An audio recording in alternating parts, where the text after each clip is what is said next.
কতই না সুন্দর লাগে টাকাগুলো দেখতে, তাই না? কি টাকা! এই কাগজের তৈরি টাকা, এই টাকার জন্য মানুষ কত কিছুই না করে। এই টাকা কত কাজে লাগে।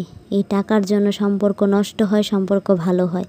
আর এই টাকা ইনকাম করতে গিয়ে কখন মাথার ঘাম পায়ে পড়ে শুকিয়ে যায়, কেউ কখনো বুঝতে পারে না। এই টাকা শুধুমাত্র ইনকাম করতে যায়। এই টাকার জন্য মানুষ সুখী থাকে, আবার দুঃখেও থাকে, শুধুমাত্র এই টাকার জন্য। এই টাকা হালাল পথে কেউ ইনকাম করে, কেউ হারাম পথে। তো আমার এই টাকাগুলো একদমই হালাল পথে ইনকাম করা। আমার খুব কষ্ট করে এই টাকাগুলো উপার্জন করা, খুব কষ্টের টাকা।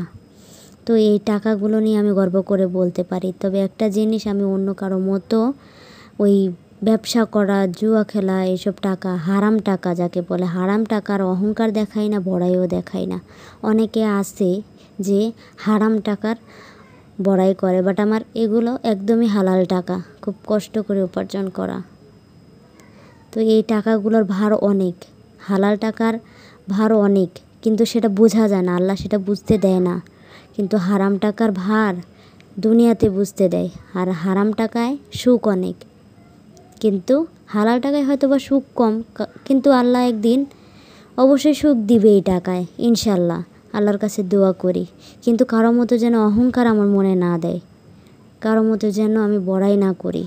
আমার টাকা থাকবে থাকবে, ঠিক আছে, আমি যেন সব সময় এই হালাল পথেই টাকা ইনকাম করতে পারি। কারো মতো হারাম টাকা ইনকাম করে রাজপ্রাসাদ করার আমার ইচ্ছা নাই। তো যারা অহংকার করে তাদেরকে একটা কথা বলছি, যে অহংকার পতনের মূল। একদিন না একদিন অহংকারে নিজের জীবনটাই শেষ